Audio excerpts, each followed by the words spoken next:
ಎಷ್ಟು ಬಂದವಂತೆ? ಅಲರ್ಟ್ ಆಗಿ ಜೀಪ್ ತಗೊಳ್ಳಿ. ಆನೆ ಬಂದವಂತೆ ಫೋನ್ ಮಾಡೋರು. ನೀವ್ ಯಾರು ಹೇಳಿ? ಈಗ ಬರ್ತಾರೆ ತೆಗಿ ಮರದಲ್ಲಿ ಕುತ್ಕೊಂಡ್ಬಿಟ್ಟವ್ರೆ ಅಂತ ಒಬ್ಬ ಯಾರೋ ಇವರು ಫಾರೆಸ್ಟ್ ನಾಗರಾಜು. ನಾನೇ ಮಾತಾಡ್ತಿರೋದು. ಎಲ್ಲಿ ಬಂದವ ಆನೆ? ಒಕ್ಕೋಡಿ ಎಷ್ಟು ಬಂದವಂತೆ? ಕೇಳಿಲ್ಲ ಸರ್. ಗಾಬರಿ ಮಾಡ್ಬಿಟ್ಟೆ ಯಾರೋ ಮರದ ಮೇಲೆ ಸೇರ್ಕೊಂಡ್ಬಿಟ್ಟವ್ರಂತೆ. ನಾನು ಫಾರೆಸ್ಟ್ ನನ್ನ ನಂಬರ್ ಕೊಟ್ಟವ್ರು ಫಾರೆಸ್ಟ್ ಅಂತ ನನಗೆ. ಹಂಗಾಗಿ ನಾನು ಅರ್ಜೆಂಟ್ ಮಾಡಿದೆ ನಗಣರೆ ಒಕ್ಕೋಡೆಗೆ ಅವಂತೆ ಎಲ್ಲ ಒಂದು ಒಕ್ಕೋಡೆಗೆ ತೆಂಗಿ ಮರದಲ್ಲಿ ಕುತ್ಕೊಂಡು ಫೋನ್ ಮಾಡಿದ್ರು ಸರ್ ನಿಮ್ಗೆ. ಒಂದ್ ಕೆಲಸ ಮಾಡು, ಏಣಿ ಐತಲ್ವಾ ನಿಮ್ ಮನೆಗೆ? ಹೋಯ್ತು ಸರ್. ಅರ್ಜೆಂಟ್ ತಗೊಂಡೋಗಿ ಏಣಿ ಹಾಕ ಬಂದ್ಬಿಡ್ತೀನಿ ಅಷ್ಟ್ರೊಳಗೆ. ಈಗ ಎಷ್ಟು ಜನ ಕೊಟ್ಟಿರ್ತಾರ ನನ್ನ ಮಗನಿಗೆ ಸಾಯ್ತಾವ್ರವ್ರು. ಆನೆ ಏಣಿ ಹಾಕಿಡು ಏಣಿ ಹಾಕೊಂಡು ಹೋಗ್ಬೋದಾರಲ್ಲ ಇವ್ರು ಫಾರೆಸ್ಟ್ ನೋ ಇವನು ಯಾರನ್ನ ಇದು ತೆಂಗಿನ ಶಾಪ್ ಇಟ್ಟಿರನು ನೋಡ. ಅವ್ರು ಬೇಜ ಎತ್ತಿ ಸಾಯ್ತಾವ ತೆಂಗಿ ಮರದ ಮೇಲೆ ಎತ್ತಿ ಫಾರೆಸ್ಟ್ ಎಲ್ಲ ಮಾತಾಡಿದ್ರು. ನರಸಿಂಹರಾಜು ಜನ ಕೊಟ್ಟಿದ್ ನನ್ನ ಮಗ ಇವನು ಫಾರೆಸ್ಟ್ ಹಾಕೊಂಡು ಅಂತಾನಲ್ಲ.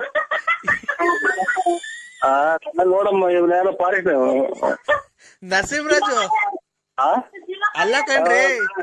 ಅಲೋ, ನಾನೇ 3 ಹೆಜ್ಜೆ ನಡೆಯಕಾಲ ಇಲ್ಲಿ ಹೊಟ್ಟೆ ಹಾಕೊಂಡು. ನರಸಿಂಹರಾಜು ಬಿಡ್ರಿ, ನೀವ್ ಒಳ್ಳೆ ದೊಡ್ಡ ಮನಸ್ಸು ನೀವು. ನರಸಿಂಹರಾಜು ನಾವ್ ಬರ್ತಾ ಇದೀವಪ್ಪ. ಹೊರದಿಲ್ಲ ಹೊರಗೆ ಹೋಗ್ಬೇಕು. ನಾವ್ ಹೇಳಿಲ್ಲ ಹೊರದಿಲ್ಲ. ಹಲೋ ಹಲೋ ಮತ್ತೆ ಅಲ್ಲ ಹೇಳಿದಾಂಡು ಇಲ್ಲಿಂದ ಹೋಗೋ ಹೊಟ್ಟೆ ಪಾನೆ. ಹಲೋ ನಾವು ಕಿತ್ತು ನನ್ನ ಮಕ್ ಮಾಡ್ದ ನಾನು. ನರಸಿಂಹರಾಜು ಅವ್ರೆ ಇಲ್ಲ ಬಿಡ್ರಿ ಇಡ್ರಿ. ಯಾಕಪ್ಪ? ಹೇಳಿದಾಂಡು ಇಲ್ಲಿಂದ ಹೋಗೋ ಹೊಟ್ಟೆ ಅವನ್ ಬಿಡ್ತಾವ ನೋಡಮ್ಮ ಇವ್ರು ಯಾವ ಚಿಟ್ಟಿಲ್ಲ. ನರಸಿಂಹರಾಜು ನಾನು ಹೋಗಿ ಯಾರಿಗ್ ಮಾಡ್ದೆ ನೋಡು. ಏನ್ ಗೊತ್ತಾ, ನಾನು ಈಗ ಅರ್ಜೆಂಟ್ಗೆ ನೀನ್ ಹಬ್ಬ ಹೋಗಿ ಏಣಿ ತಗೊಂಡು ಹೋಗಿ ಆನೆಗೆ ಯಾತ್ಕನ ಒಂದು ಕಿಡ್ಕೊಂಡು ಅಷ್ಟೊಳಗೆ ಬಂದ್ಬಿಡ್ತೀವಿ ನಾವು ಜೀಪ್ ಹಾಕೊಂಡು. ಅಷ್ಟೇ ಜೀಪ್ ಹಾಕಿ ನೋಡ್ಬೋತೀರಾ?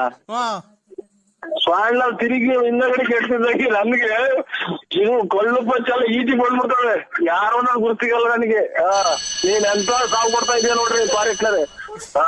ಎಲ್ಲೋ ಕಾಲ್ ಇಲ್ಲೆಲ್ಲ ತಿನ್ಕೊಂಡು ಮಳೆ ಕೊಡ್ತಿದ್ದೀನಿ ಹೊಟ್ಟೆ ಬೆಳೆಸ್ಕೊಂಡು. ಅಲ್ಲಿ ಆನೆ ತಗೋ ಹೇಳಿ ತಗೊಂಡ. ನಾನ್ ಹೇಳದ್ ಅರ್ಥ ಮಾಡ್ಕೊಳಪ್ಪ. ನೀನು ನೀನ್ ಫಾರೆಸ್ಟ್ ಅಲ್ಲ ಯಾರೋ ನೀವು ಬಸ್ ಸ್ಟ್ಯಾಂಡ್ ಕುಡ್ಕೊಂಡ್ ತಿರ್ಗಾಡ ನೀನು.